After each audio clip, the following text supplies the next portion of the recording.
और स्टेज पर मौजूद तमाम मजलिस इत्तेहाद और मुस्लिमीन के जिम्मेदार, देखकर मैं एक बात कहना चाहता हूँ, ऐसे डसेगा कौन, सब जानता हूँ मैं।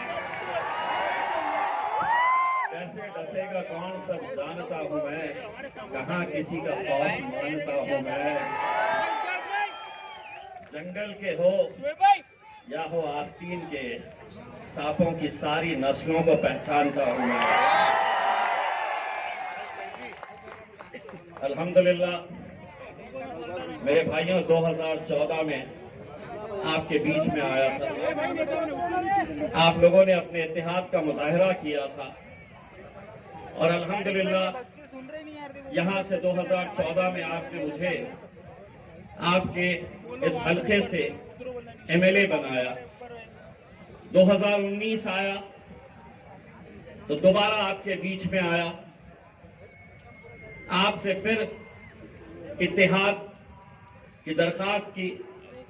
नतीजा ये हुआ कि पूरे महाराष्ट्र ही नहीं बल्कि 7 मुख्तलिफ जो राज्य है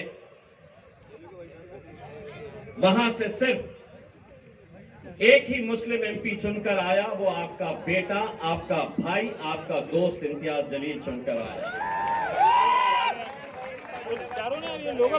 2014 में बोलते थे, आए गई नहीं। 2019 के अंदर वही चंडाल चौकड़ी जो अब आपकी महफिलों में आते हैं और कहते हैं कि कैसे जीतेगा, ये वही लोग हैं जो 14 में भी थे, 19 में भी है, 24 में भी है और इंशाअल्लाह 29 में भी आप लोग वही हिसाब किताब करते रह जाएंगे।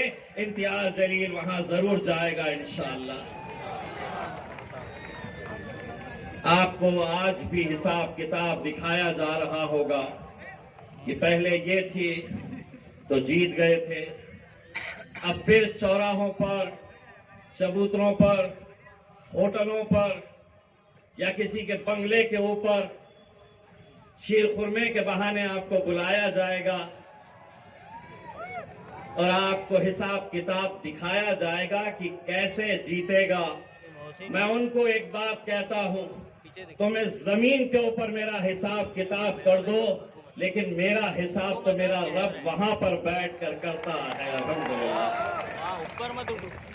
वरना क्या वजह है कि आज जो भी साजिशें चल रही है, ये वही लोग हैं जो कहते थे कि आएगा ही नहीं। उनके बोलने का अंदाज आता क्या, कैसे आता, हिसाब किताब गिनती सब बताते रहते थे, लेकिन अल्हम्दुलिल्लाह आए। और आज जब ये इलेक्शन हो रहे तो आप एक साजिश तो अच्छी तरह से समझ चुके होंगे कि मुसलमानों का एक गठ है और एक गुट है जो कहता है कि नरेंद्र मोदी को हमें हराना है तो यहां पर शिवसेना को जिताना है। वाह, इम्तियाज जलील को हराना है यहां पर, मोदी को वहां पर गिराना है। तो 48 सीटें हैं महाराष्ट्र के अंदर। मैं आपको यकीन के साथ कहता हूं, अगर उन 48 में से 47 भी अगर ये जीत गए, जब वक्त आएगा नरेंद्र मोदी की आंखों में डालने का तो भीगी बिल्ली बनकर ये बैठे रहेंगे और वहां पर असदुद्दीन अवैसी, अख्तरुल ईमान साहब और इम्तियाज जलील नरेंद्र मोदी की आंखों में आंखें डाल कर ललकारेगा।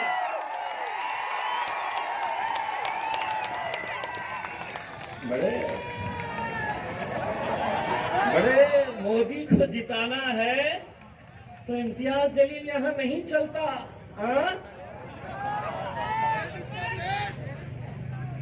ये आपकी यही गुलामगिरी, यही चाटुगिरी, यही तलवे चाटने की वजह से आज इस मुल्क से आपकी क़यादत खत्म हो चुकी है। यही तलवे चाटने से कभी सोचा था किसी ने कि औरंगाबाद जैसे शहर से जहां शिवसेना कहती थी कि यह हमारा गढ़ है, किसी ने तस्वर नहीं किया था, लेकिन यह आप लोगों का इत्तेहाद था जिसने यहां से शिवसेना को उखाड़ कर फेंका और मजलिस को यहां पर आपने अपना झंडा लहराया। अब तो कैसे कैसे आ गए हैं।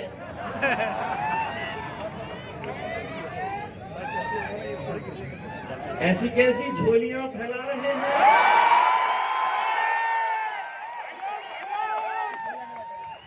यहां पर भी भेजे गए थे, महफिल मेरी सस्ती है, एक सुन लो रे, तुम लोग क्या बोलते पता है, बेगानी शादी में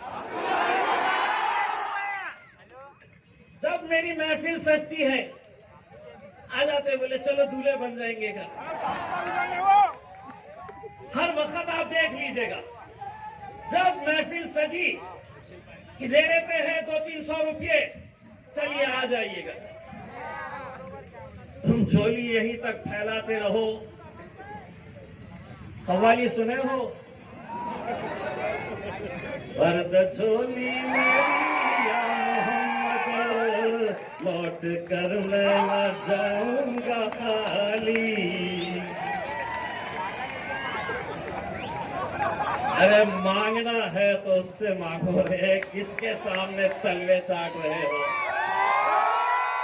उससे मांगो। और मैं आज भी ये कहता हूं, लोग मुझसे पूछते हैं, ये लोग बार बार पूछते हैं मेरे से, जीतते क्या, कैसा आते। बोले 2019 में आपको कितना भरोसा था कि आप जीतेंगे और 2024 में आपको कितना भरोसा है।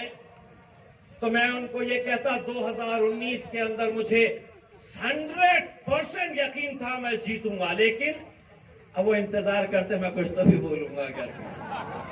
2024 में 200% यकीन है कि 4 जून को हम हिंदुस्तान का सबसे बड़ा जश्न यहां पर मनाएंगे।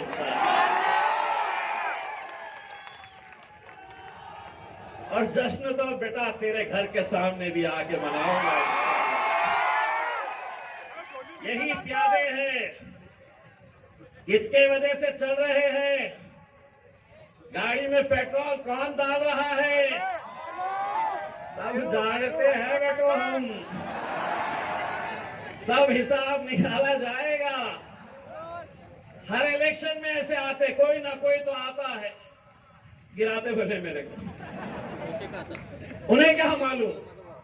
ये शहर में अब अल्हम्दुलिल्लाह ऐसी फिजा तैयार हो गई, एक रात पहले का कुछ अलग सोचता है, सुबह जैसे ही फजर पड़ के बाहर निकल, नक्को रे बाबा पतंग कोई मारो, अपनी पतंग है, अपनी पतंग को उड़ाओ।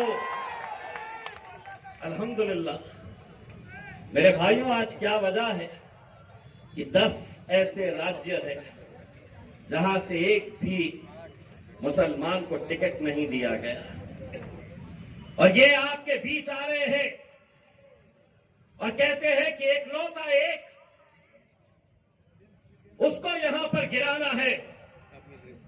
अगर मैं गूंगा, मुक्का और बहरा रहता तो कोई दखल नहीं लेता, बोलता चलने दो।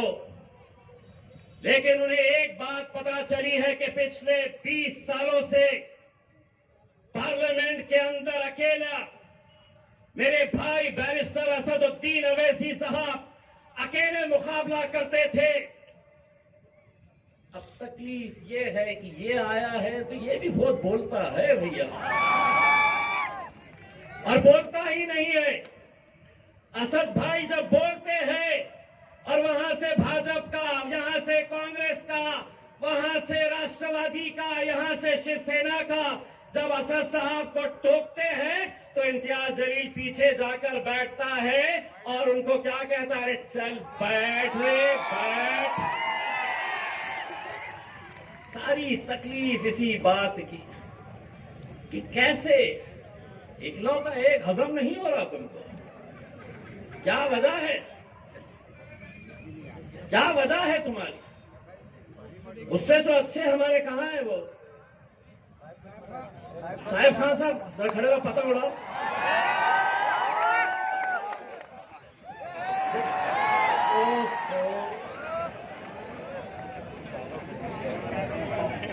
कुछ दिन पहले के इनके इंटरव्यू देख रहा था, मैं खुद डर जा रहा था। जो खड़े रह रहा था बोल रहा मेरे से मुकाबला है ही नहीं। मैं बोला यार मैं खड़े का ही को रह रहा हूँ, मेरे से मुकाबला किसी के साथ नहीं है। मेरे भाई, मैं आप लोगों से सिर्फ इतना इंतजार करने के लिए आया। असद साहब कल भी रहेंगे इंशाल्लाह। कल 2 जलसे हैं, एक तो वालुज में शाम में 5 से 7 और दूसरा जलसा रेलवे स्टेशन पे मोइनुल स्कूल के पास उस ग्राउंड के ऊपर है। तो आप सभी से इल्तिजा है कि उस ग्राउंड के ऊपर आप दोनों जलसों में शरीक रहिएगा। आज चूंकि इतने ज्यादा हमारे पास मेहमान थे, बहुत सारे मुखरिब थे, और मुझे मौका देना है मेरे कायद बैरिस्टर असदुद्दीन अवैसी साहब को, तो आज जहां पर छोड़कर जा रहा हूं इंशाअल्लाह कल वहां से कंटिन्यू करूंगा। आज सिर्फ आधा ही हिसाब निकाला हूं, कल पूरी बजा के जाऊंगा तुम्हारी इंशाअल्लाह। बहुत बहुत शुक्रिया।